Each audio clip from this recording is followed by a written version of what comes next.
만약에 어떤 분이 이제 저에게 이제 목사님은 여름이 좋으세요, 겨울이 좋으세요 이렇게 질문을 하신다면 이 각각의 그 장점들이 있어서 선뜻 저는 여름이 좋습니다, 겨울이 좋습니다 이렇게 말하기가 좀 망설여집니다.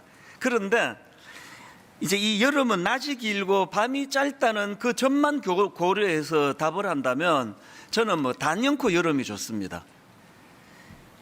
겨울에 이제 우리가 아침 7시 예배다 보니까요, 이제 아침에 그 교회를 향해서 집을 나서면은 캄캄한 그 밤이 안 그래도 이제 막 추워서 움츠려 드는데 너무 그건 좀 싫어 마음이. 그래서 이런 면에서는 여름이 좋습니다. 그래서 아침에 어느 3월 말 요 어간으로 가면은 어느 순간에 제가 교회 가려고 아침에 주일날 문을 나서는데 환하게 밝아지는 그 지점이 1년에서 제가 기다리는 그 몇 안 되는 날 중에 한 날입니다. 그래서 저는 낮이 길기 때문에 여름이 좋은데요.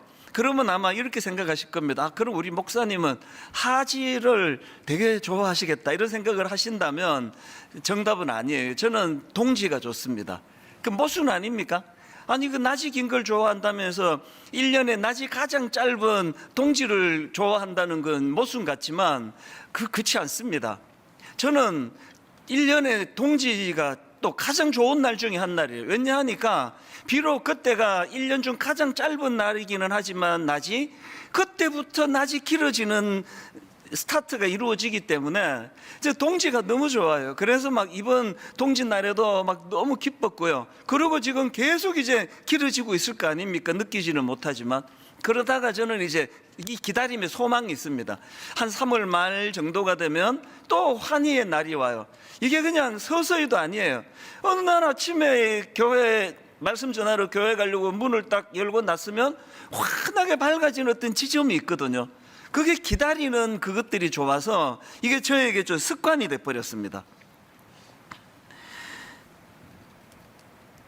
아침마다 제가 집을 나서면서 이제 주일 아침에 이 기다림에 대해서 생각을 하기 때문에 이 기다림이 가져다 주는 유익에 대해서 생각을 참 많이 하는 편이에요. 예를 들면 벤자민 프랭클린이 이런 말을 했습니다. 기다릴 줄 아는 사람은 바라는 것을 가질 수 있다. 이 기다림의 유익을 이렇게 표현했고요. 알렉산드르 뒤마라는 분도 이렇게 이야기했습니다. 인간의 지혜는 단 두 단어, 기다림과 희망으로 집약된다. 저는 이게 복음이라 생각하고요. 이게 기독교라 생각합니다. 우리 기독교는 그저 막 은혜 받고 현찰 받아가서 그거를 현재 누리는 종교가 아니에요. 우리의 믿음이 자란다는 건 기다림의 의미를 알게 되는 거예요. 이 기다림이 가져다 주는 소망. 또 이런 글이 있습니다. 희망은 인간을 시들게 하지 않는 영원한 샘물이다. 이런 의미에서는 제가 하지를 별로 좋아하지 않아요. 비록 이 하지가 내가 너무 좋아하는 1년 중 낮이 가장 긴 날이지만 그러고는 이제 점점 원하지 않는 그런 낮이 짧아질 수밖에 없는 그거니까요. 신앙생활도 마찬가지예요. 우리의 어떤 결핍이 있다면, 우리가 소망하는 것이 아직 잘 응답이 되지 않고 있다면 그 모든 건 기다림의 축복입니다. 그 기다림이 있기 때문에 살만하고 그 기다림이 있기 때문에 늘 마음에 어떤 그 소망이 가져다 주는 기쁨을 제가 누릴 수 있기 때문이거든요. 구약의 이스라엘 백성들을 봐도 마찬가지입니다. 그들은 그 여러 강대국들 사이에 끼어서 고통당하던 역사를 갖고 있는데 이건 우리나라랑 좀 비슷하다고 그렇게들 이야기하지 않습니까? 그런데 하나님께서는 그 이스라엘 백성들에게 그들을 괴롭히고 고통당하게 하던 그 이웃 나라들을 멸하시는 방법을 쓰지 않으시고요. 그들로 인해 끊임없이 고통당하는 그 상황 속에서 우리 하나님께서는 현실적으로 그들이 힘들 마음속에 뭘 심어줍니까? 장차 오실 메시아에 대한 소망을, 장차 오실 메시아가 이루게 될 하나님 나라의 기쁨을, 이 기다림의 기쁨을 계속 전하고 계시는 게 그게 구약에서의 하나님이시거든요. 오늘 우리가 살펴보게 될 이사야서도 마찬가지입니다. 이사야서에 보면은 이스라엘 백성들의 죄악에 대한 심판에 대한 경고의 말씀이 굉장히 여러 군데서 언급이 되거든요, 반복해서. 그런데 중요한 건 이 이사야서가 그 심판에 대한 경고만 있는 게 아니라 심판에 대한 경고의 메시지 그 무게만큼이나 그럼에도 불구하고 회개하고 돌이킬 때 이 미래에 대한 소망의 말씀이 계속 반복이 되고 있다는 사실이에요. 그래서 이 이사야서의 구조를 보면은 죄와 불순종에 대한 심판의 한 줄거리와 또 회복에 대한 희망의 메시지가 계속 교차가 되는 것을 볼 수 있는데, 이 희망의 메시지의 가장 정점에 메시아에 대한 소망이 있다는 거예요. 그래서 여러분도 잘 아시는 이사야 7장 14절 어떤 예언이 이루어지는가 보니까, 그러므로 주께서 친히 징조를 너희에게 주실 것이라. 보라, 처녀가 잉태하여 아들을 낳을 것이요 그의 이름을 임마누엘이라 하리라. 우리에게는 뭐 익숙해서 새로울 게 없는 그런 말씀이지만, 그 당시에 그 강대국들 틈에 껴가지고 고통하던 이스라엘 백성들에게 이런 놀라운 기다림에 대한 예언의 말씀이 선포될 때 이게 가슴 벅차게 받아들여졌다고 생각을 합니다. 오늘 본문도 똑같습니다. 이사야 9장 6절, 이는 한 아기가 우리에게 낳고 한 아들을 우리에게 주신 바 되었는데 그의 어깨에는 정사를 메었고 그의 이름은 기묘자라, 모사라, 전능하신 하나님이라, 영존하시는 아버지라, 평강의 왕이라 할 것임이라. 지금 아수르를 위시해 가지고 이 이스라엘을 위협하는 주변 국가들의 그 강팍한 움직임 속에서 두려워하고 있던 그들 입장에서 우리 하나님은 그렇기 때문에 이 메시아에 대한 소망, 이 기다림에 대한 소망을 하나님이 주고 계시다는 그 말씀이에요. 이런 점에서 우리 기독교는 기다림의 종교다, 이렇게 말씀드릴 수 있는데요, 저는 이번 성탄절을 앞두고 그 책 한 권을 구입했는데요, 맥스 루케이드 목사님이 쓴 베들레헴 그날 밤, 이런 아주 얇은 그 책입니다. 제가 이 책을 구입한 이유는 딱 하나고요, 뭐 책을 쭉 봤을 때 사실 뭐 좀 평이했어요. 그러나 책값이 하나도 안 아까웠던 건 이 책 부제 때문입니다. 부제. 이 책의 부제가 이렇습니다. 사랑이 태어나고 희망이 다가오다. 그래서 제가 그 손으로 이렇게 집기에 좋은 문고판 책이기 때문에요, 이번 12월 달에 이 책을 가까이 가지고 다니면서, 이야, 이 아기 예수님에 대하여 이것만큼 정말 액기스를 담아 표현한 게 이게 또 있을까? 여러분 한번 따라해 보시겠습니까? 사랑이 태어나고 희망이 다가오다. 이번 성탄절날 우리 모두가 다 이 사랑이 태어나고 희망이 다가오다. 그래서 구약의 이스라엘 백성들이 내내 오실 메시아를 기다렸던 것처럼 우리 이번 성탄절을 맞이해서 다시 오실 예수 그리스도 마라나타, 그분을 소망을 가지고, 그래서 오실 메시아 예수 그리스도를 기다리는 것이 얼마나 우리 삶에 어떤 상황 속에서도 흔들리지 않는 중심을 가져다 주는가, 이거를 맛보게 되시기를 바랍니다. 사실 이제 제가 좀 이제 나이가 들어가는 것 같아요. 이번 12월 달에는 저의 어린 시절 크리스마스 생각이 그렇게 많이 나는 겁니다. 정말 한번 옛날로 딱 한 번만 돌아가 봤으면 좋겠다 할 정도로. 왜냐하니까 그때는요, 너무 가난했고 먹을 것도 없고 또 뭐 문화가 어디 있습니까? 먹고 살기도 어려운데. 그러니까 그 당시로 그 대한민국을 문화적으로 영향을 미치는 거의 유일한 곳이 교회였거든요. 그러니까 뭐 거의 2학기가 되면은 크리스마스를 기다리기 시작했던 기억이 있습니다. 그리고 꼭 이제 크리스마스 이브에 12월 24일 날 교회마다 이제 문화잔치가 벌어지잖아요. 공연할 때 연극이 꼭 동원하는데, 저는 놀랍게도 초등학교 1학년부터 6학년 때까지 연극에 제가 한 번도 탈락돼 본 적이 없습니다. 모든 연극에 제가 다 발탁이 됐는데 주인공은 해본 적이 없어요. 그래서 연극이라는 게 뭐 대사가 좀 간단했습니다. 제가 맡은 배역이 이제 그 술 취한 행윈 2, 뭐 이제 이런 걸 맡아가지고 이제 그냥 뭐 대사도 없습니다. 그냥 비틀비틀 걸어다가 무대 중앙에서 취한다 그러고 넘어지는 게 다예요. 근데 이거 하나를 하려고요, 거의 한 10월 말부터 매일 교회 와서 연습을 하는데요, 배역이 짧은 거에 대해서 저는 섭섭해 본 적이 없습니다. 그 자체가 좋은 거예요. 같이 모여서 깔깔거리고 친구들하고 크리스마스 얘기 나누고, 그리고 이제 그렇게 연습을 마치면 이렇게 정말 엑스트라 같은 배역을 맡은 전데도 불구하고 선생님이 공평하게 눈깔 사탕 3알씩을 친구들에게 다 또 저에게 이렇게 선물로 주는, 이게 너무 기다려져서 2학기 내내 크리스마스를 기다렸고요. 그리고 이제 24일 날 크리스마스 이브는 잊혀지지가 않아요.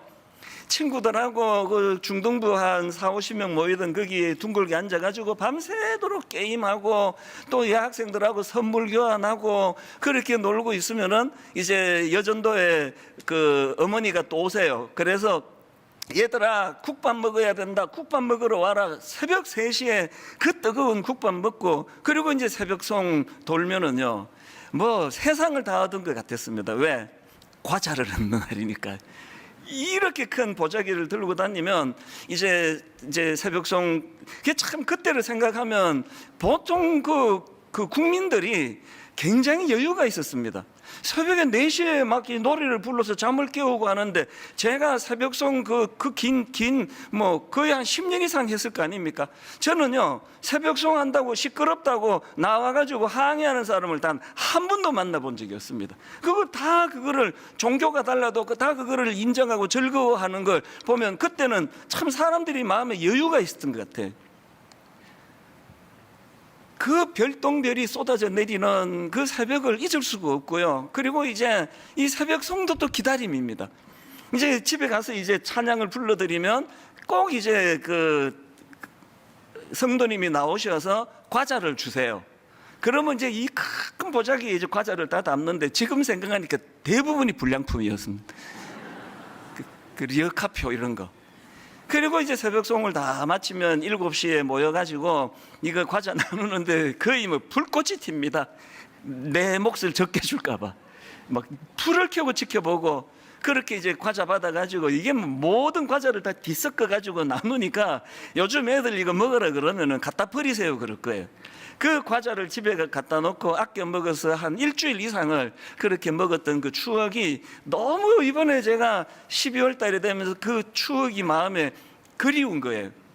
그러다가 제가 이걸 자꾸 생각하다 보니까 제 어린 시절에 크리스마스의 오류, 문제점을 하나 발견했습니다. 그렇게 성탄절을 기다렸지만 놀라운 건 예수님을 기다리지 않았다는 거예요. 저의 어린 시절의 성탄절에 예수님은 안 계셨어요. 뭐 별 중요하지 않았습니다. 그 친구들은 게임하고 놀고 국밥 먹고 새벽송 돌아 과자 먹고 이게 좋은 거지, 뭐 주인공이 뭐 누군지 뭐 관심도 없었거든요. 그래서 어떤 면에서는 많은 분들이 요즘에 야 크리스마스 기분이 안 난다, 아니 캐롤이 이렇게 하나도 안 들리나 그러지만, 어떤 면에서는 이게 좀 바람직해 간다는 생각도 들어요. 백화점마다 그렇게 화려하게 펼쳐대는 크리스마스가 아니라, 그래서 이번 성탄절은요, 진짜 기다려야 하는 걸 기다리는 것을 아는, 그러니까 우리가 사모해야 되는 걸 제대로 사모하는 그런 크리스마스가 되면 좋겠다, 그런 생각을 계속 해왔는데, 그런 면에서 제가 오늘은 그 본문을 중심으로 해서 우리가 성탄절에 진짜 사모해야 되는 2가지를 제가 정리를 해봤습니다. 성탄절에 사모해야 될 2가지 중에 첫 번째가 뭐냐? 주님의 다스림이에요. 주님의 다스림을 사모해야 되는 게 그게 성탄절이다. 자, 오늘 본문 9장 6절 다시 보십시오. 이는 한 아기가 우리에게 낳고 한 아들을 우리에게 주신 바 되었는데 그의 어깨에는 정사를 메었고, 여기 나오는 그 어깨에 정사를 메었다고 되어 있는데, 여기 말하는 정사는 뭐 정치적인 일, 또 다스리는 일, 뭐 치리하는 일, 이걸 이제 정사를 메었다라고 표현하니까요. 그러니까 여기서 말하는 정사는 왕권을 말하는 왕권. 지금 여기서 오실 메시아에 대하여 예언을 하면서 가장 먼저 가장 강력하게 예언하는 게 뭐냐? 그분이 오시는데 왕으로 오신다는 거예요. 그래서 여러분, 성탄절이 되면은 늘 이걸 점검하셔야 됩니다.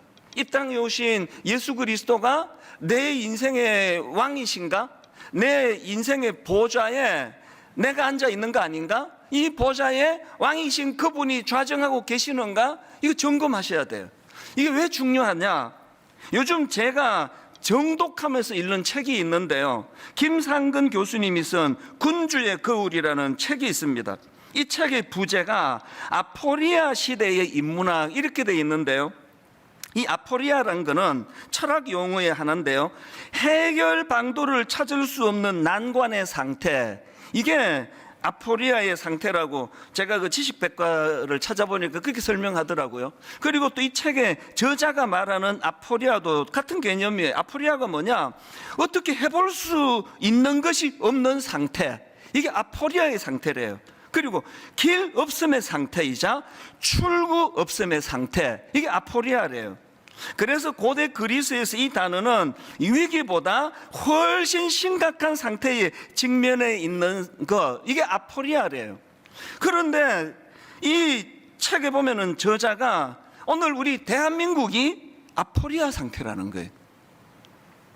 어떻게 할 수 없는 상태, 길 없음의 상황에 내몰려 있는 상태, 이게 오늘 우리나라의 상황이라는 거예요. 여러분, 학자들이 이렇게 분석할 때는요, 뭐 대충 그렇게 하는 거 아니에요. 철저한 근거와 이런 것들을 학문적으로 그렇게 조명하기 때문에 저는 이게 굉장히 심각하게 받아들여졌거든요. 이분이 쓴 글 내용을 한번 일부를 읽어드릴게요. 지금 우리는 절망의 시대를 견디며 살아가고 있습니다. 곤궁한 시대를 버티게 해주던 희망의 사다리가 사라지고 있다고 합니다. 세상살이가 점점 더 힘들고, 그리고 왜 이렇게 돼버렸는가를 이제 한번 들어보십시오. 세상살이가 점점 더 힘들고 젊은이들 사이에 희망이 사라지고 있는 이유는 우리 사회에 진정한 리더가 부재하기 때문입니다. 총체적인 리더십의 부재야말로 우리 시대의 질곡을 가장 정확하게 설명하는 틀입니다. 오늘 우리 대한민국이 어떻게 손을 써볼 수 없는 상태, 길 없음의 상태, 아포리아의 상태가 되어버렸는데 그 원인이 뭐냐? 지도자가 부재하기 때문이라는 거예요. 이런 상황이기 때문에 이 저자가 이런 권면을 하는 걸 들어보십시오.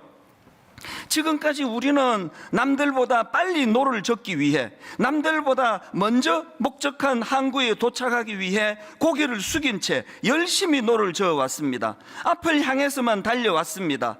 그러나 인문학은 우리들에게 숙였던 고개를 들고 젓고 있는 노를 내려놓고 밤하늘의 별을 보라고 요구합니다. 북극성은 어디에 있는지, 내 인생의 좌표는 어느 곳인지, 인생의 방향을 어떻게 정해야 할지 자신을 성찰하라는 것입니다. 지금 이 시대가 아프리아 상태인데, 지금 이 시대가 혼미하고 뭐가 진리고 뭐가 잘못된 길이고 뭐가 가야 되는 길인지가 지금 이게 규명이 잘 안 되는데, 열심히 노져가지고 목적지만 달리면 뭐 하느냐? 먼저 열심히 노젓기 전에 그 땅만 쳐다보지 말고 고개를 들어서 북극성을 보라는 거예요. 북극성이 뭡니까? 길을 가르쳐 주는 거 아닙니까? 동서남북을 알려주는 북극성을 바라보고 내 인생의 좌표가 어디 있는지, 인생의 방향을 내가 어떻게 정했는지, 이 점검을 먼저 하라는 거거든요. 제가 요즘에 이 책을 정독을 하는 이유는 아까 말씀드렸잖아요. 이렇게 지금 우리나라가 아포리아, 어떻게 해볼 수 있는 게 아무것도 없는 상태, 길 없는 상태, 출구 없음의 상태가 돼버렸는데, 그 이유가 뭐라고요? 리더가 없기 때문인 거예요. 지도자가 없기 때문인 거예요. 이게 저는 두려웠습니다. 제가 분당 우리 교회 담임 목사잖아요. 제가 혼미해지면은 이게 자리는 차지하고 있는데 리더십을 발휘하지 못하는 그런 목사가 돼버리면은 수많은 성도님들을 아포리아의 상태로 몰고 갈 수 있다는 그 두려움이 이 책을 제가 정독하고, 최근에 우리 분립 개척에 나간 21교회 목사님들을 만나가지고 제가 이야기를 해줬어요. 이 책도 제가 소개하고 정독하면 우리 같이 읽자. 그래서 21교회가 모두가 다 지금 하나님 은혜를 누리고 달려가기를 원한다면 우리 지도자가 각성해야 된다. 목사가 리더십을 발휘할 때 이 아포리아의 상태를 피할 수 있다. 왜 성탄절에는 우리가 왕으로 오신 예수 그리스도 그분의 다스림을 받고 있는지 점검해야 되는지 아시겠죠? 아무리 열심히 살면 뭐합니까? 아무리 그냥 앞만 보고 땀을 뻘뻘 흘며 노를 저어봐야 이게 지금 길 없는 길인데, 그게 시편에 나오는 바람에 나는 겨와 같이 뭐 열심히 했는데 맨날 제자리에 맨날. 안 그렇습니까? 이제 열심히 하기 전에 정말 왕으로 오신, 어깨에 정사를 메고 오신 예수 그리스도가 내 마음의 보좌에 그분이 좌정하고 계시는가? 그분은 내 인생의 왕이신가? 나는 그분의 영향력 아래에 있는가? 그분은 내 인생의 북극성이 되시는가? 그래서 내가 잠시 혼란하더라도 금방금방 내 인생은 혼란하지 않아, 이렇게 말할 수 있는 삶을 살고 있는가? 이걸 점검하셔야 된다는 거죠. 그런가 하면 두 번째로 우리가 성탄절에 진짜 사모해야 되는 게 하나 더 있는데요, 왕으로 오신 예수 그리스도로 인해서 내 안에 이 감탄이 회복되고 있는가? 이 감탄의 회복이에요. 오늘 본문 이사야 9장 6절 다시 보십시오. 이는 한 아기가 우리에게 낳고 한 아들을 우리에게 주신 바 되었는데 그의 어깨에는 정사를 메었고 그의 이름은 기묘자라, 모사라, 전능하신 하나님이라, 영존하시는 아버지라, 평강의 왕이라 할 것임이라. 제가 보니까요, 뒤에 나오는 전능하신 하나님이라, 영존하시는 아버지라, 평강의 왕이라, 이게 훨씬 더 중요한 개념 같아요. 근데 맨 앞에 그의 이름은 기묘자라, 모사라, 이렇게 지금 전제를 하고 있는 게 무슨 의미가 있느냐? 제가 라이프 성경 사전을 찾아보니까요, 여기 맨 앞에 나오는 기묘자, 이게 히브리어로 펠레라는 단어인데요, 이 펠레는 경이로운 일, 불가사의한 것, 이런 뜻을 가진 단어라는 거예요. 그래서 영어 성경으로 보면은 원더풀 이렇게 그 번역하고 있는 걸 볼 수 있는데요, 여러분 다 아시지만 이 원더풀이라는 건 미국 사람들이 사용하는 대표적인 감탄사 아닙니까? 조금 가슴이 벅차고 감탄이 일어나면은 그들 입에서 뭐 그냥 막 계속 나오는 게 뭐 원더풀, 뷰티풀, 뷰티풀, 원더풀. 이게 지금 우리 주님의 속성을 묘사하는 기묘자라는 뜻이에요. 그리고요, 이 우리말 성경으로는 기묘자 그리고 콤마하고 모사라 했는데 이게 썩 잘된 번역이 아니에요. 이 기묘자와 모사 사이에 콤마가 있으면 안 돼요. 왜? 이게 한 개념이니까요. 그래서 영어 성경으로 보면 기묘자라, 콤마, 모사라, 이 부분을 영어 성경으로 보면 그냥 원더풀 카운셀러 이렇게 돼 있습니다. 여러분, 오늘 우리 시대가 길 없는 상태, 혼미한 상태, 아포리아의 상태라면 어떻게 해야 됩니까? 원더풀 카운셀러 되시는 그분의 인도를 받아야 되는 거 아닙니까? 그분의 지도를 받지 않고는 목회도 못합니다. 그분의 지도를 받지 않고는 우리 자녀 교육 어려워요. 어떻게 가르쳐야 될지 아무도 모르는 거거든요. 그래서 오실 메시아에 대하여 가장 먼저 묘사하는 것이 원더풀 카운셀러, 놀라운 상담자. 요즘에 제가 꺼내놓고 다시 이렇게 이제 가볍게 읽는 책이 또 있는데요, 그 책은 도끼다, 이런 제목의 책입니다. 이 책의 저자는 카피라이트예요. 유명한 광고 그 문구를 많이 만든 분입니다. 아마 이거 들어보셨을 텐데요, 나이는 숫자에 불과하다, 이 카피를 이분이 만들었어요. 그리고 생각이 에너지다, 그리고 또 혁신을 혁신하다, 이런 히트 문구를 만든 전문가인데요, 이분이 쓴 책을 보니까 이 감탄과 관련된 내용이 꽤 많은 겁니다. 그 중에서 제 마음에 남는 문장 하나를 제가 발견했는데 굉장히 제가 이걸 메모해 놓고 묵상을 해요. 이런 내용입니다. 기억하는 가장 좋은 방법은 감동받는 것이라. 기억하는 가장 좋은 방법은 감동받는 것이라. 이게 왜 중요한지 쭉 한번 읽어드릴게요. 기억하는 가장 좋은 방법은 감동받는 것이라고 합니다. 그래서인지 지식이 많은 친구들보다 감동을 잘 받는 친구들이 일을 더 잘합니다. 감동을 잘 받는다는 건 풍요로운 삶을 살고 있다는 증거이기 때문입니다. 그 친구들은 돈이 있건 없건 상관없습니다. 그 친구들은 나뭇잎 하나에도 감탄하고 음악 하나 들으면서도 정말 좋다는 걸 알아요. 그런 친구들이 일도 잘하고 인생이 풍요롭죠. 감탄을 잘하는 그 사람이 일을 잘한다는 거예요. 이건요, 20년 동안 분당 우리 교회를 거쳐간 굉장히 많은 부교육자들을 제가 관찰하면서 제가 이분의 말에 100% 동의를 해요. 누가 목회를 잘하느냐? 감탄을 잘하는 그 목사님이 목회를 잘하더라고요. 감동을 잘 받는, 감사가 잘 흘러나오는 그분이 신방을 가면 꼭 그 성도를 감탄하게 만들고 돌아오는 거거든요. 본인이 메말랐는데, 본인이 감동이 없는데, 본인이 그저 뭐 신방 가야 되니까 가는데 거기서 무슨 감탄이 전수가 되겠냐고요. 그래서 저는 수문학교의 목사님들도 그렇고 우리 부교육자들 만날 때마다 저는 별명이 있는데 공포의 반복이에요. 엄청 반복을 많이 하거든요. 감탄을 회복해라, 감사를 회복해라. 나한테 선물 갖다 주려고 그러지 말고 나한테 주는 마음으로 작은 거 하나라도 성도님들한테 한번 줘봐라. 성도님께 한번 드려보면 성도님들이 우리에게 섬기는 그 하나하나가 얼마나 이것이 소중한 것인가를 해보면 알 것이다. 일반 성도님들에게 제가 뭐 짜장면 한 그릇, 그 뭐 설렁탕 한 그릇 사드려도 얼마나 감탄을 합니까? 아싸, 담임 목사님한테 나 박 처음으로 얻어먹었다. 아싸, 일기장에 써야지. 막 이런 분들을 많이 얘기해요. 그런데 우리 목회자들에게 직업병이 뭐예요? 늘 자주 그렇게 대접을 받다가 보니까 뭐 갈비를 사다 줘도 뭐 시큰둥한 거예요. 이걸 우리가 회복하자는 거예요. 어지간하면 우리는 대접받지 말고 어쩌다가 대접 한번 받으면 막 아싸, 신방하고 나오는데 여러분 설렁탕 사드렸는데 목사님이 아무 말 안 하면 다음부터 절대 사주지 마세요. 그래도 뭐 설렁탕 한 그릇 사주고도 뭐 아싸, 일기장에 써야지. 내가 집사님 언젠가 내가 갚아드리겠습니다. 뭘 말하고 싶은 겁니까? 감탄이 있는 사람이 목회도 잘해요. 감탄이 있는 사람이 모든 자기 맡은 이분 카피라이트를 보니까 자기가 그 직원들을 보니까 감동이 있고 감탄이 있는 그 사람이 일도 잘하더라는 그 얘기 아닙니까? 또 이런 내용도 있습니다.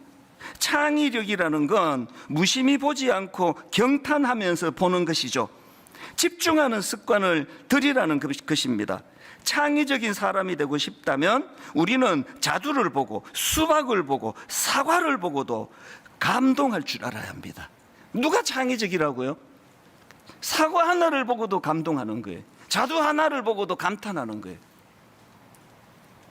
예전에 제가 한번 소개해 드린 적이 있는 김정은 교수님이 쓴 나는 아내와의 결혼을 후회한다, 이 책도 마찬가지. 이 책에서 저자가 강조하는 건 우리 인간은 감탄하려고 사는 존재라는 거예요. 이분이 강조하는 건 이 감탄이라는 건 인간만의 욕구라는 거예요.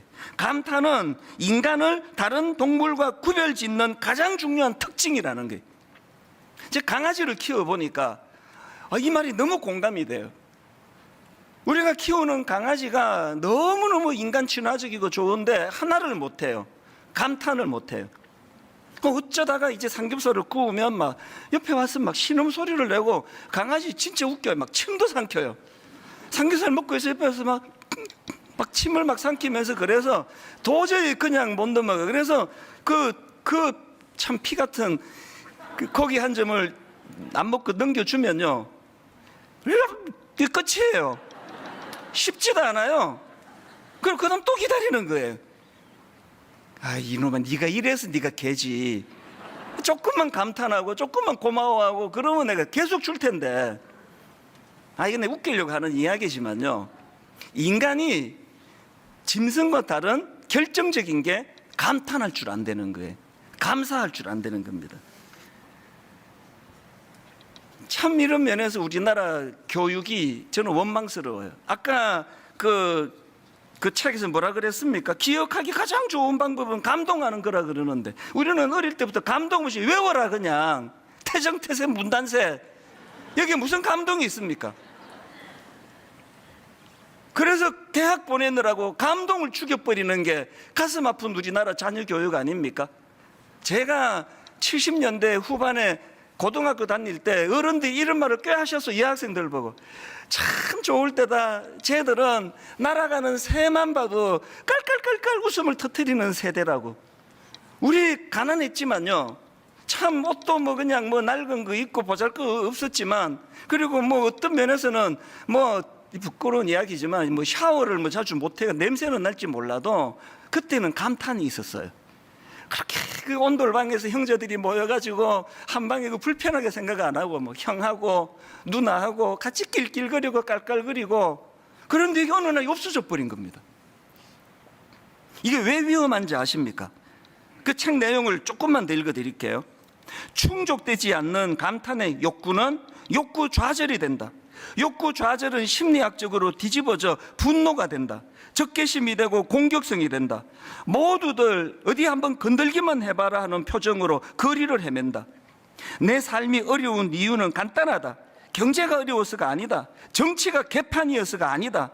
이 감탄의 욕구를 채워줄 수 있는 문화적, 예술적, 그 다음 보세요, 종교적 체험이 부재하기 때문이다. 여러분, 지난 한 해를 돌아보세요. 날아가는 새만 보고도 웃음이 그치지 않아가지고 감탄하며 웃던 이런 순간이 여러분 지난 365일 동안에 몇 번이나 있었냐고요.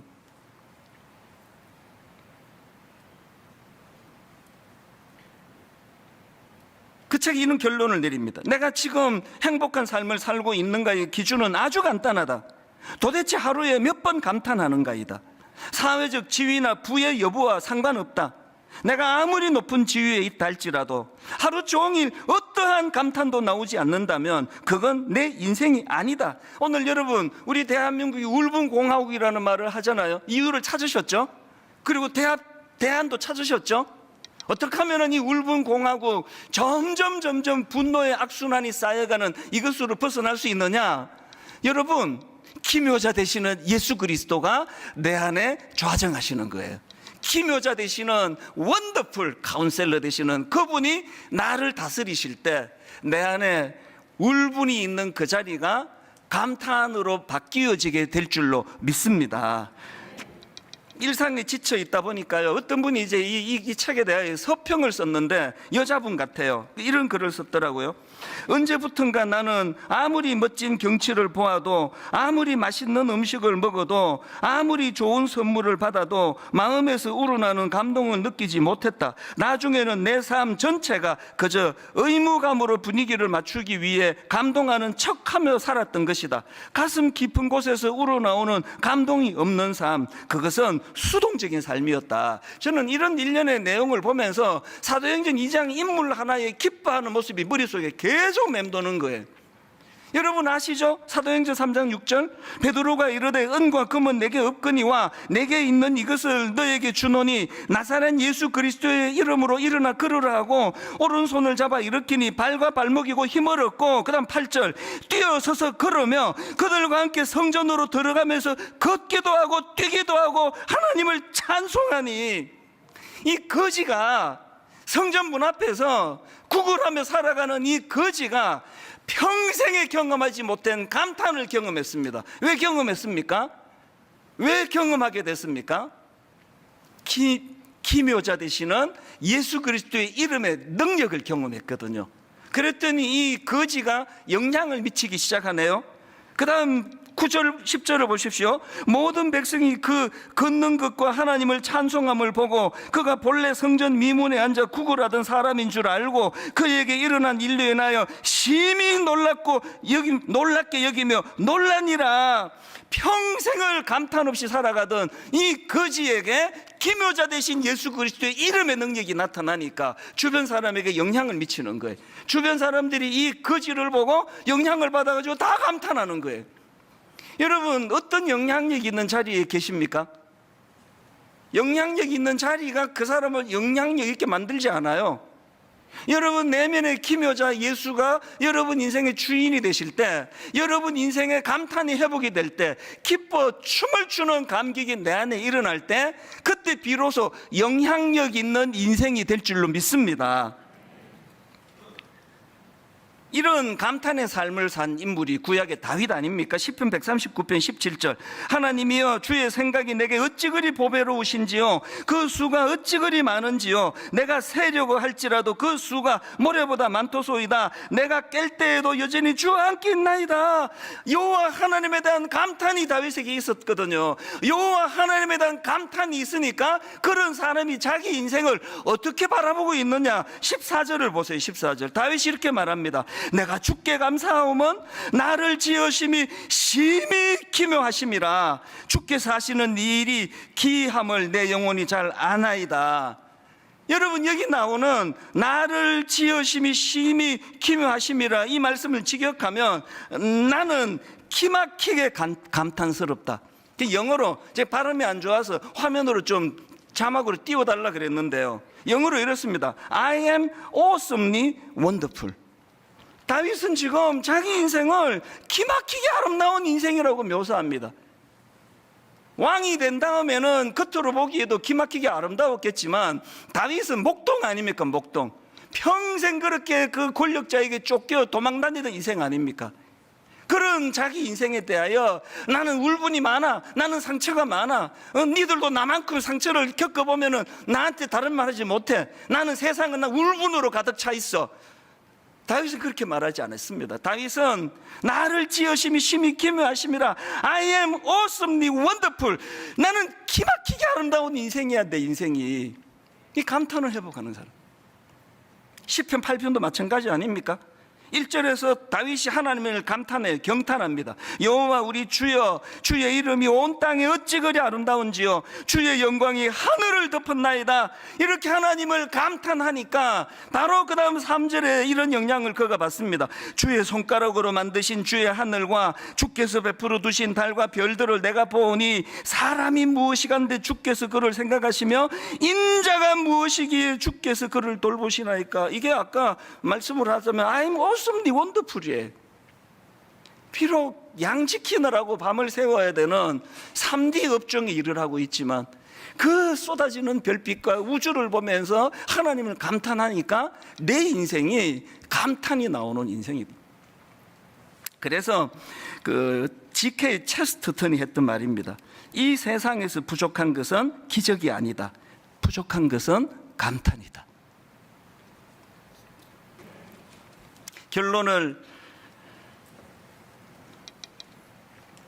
이렇게 맺기 원합니다. 성탄절은 그리워할 걸 그리워하고 품어야 될 걸 품고 그 예수 그리스도가 왕으로 오심을 기억하는 그런 은혜로운 날이 되기를 주님 이름으로 축원합니다.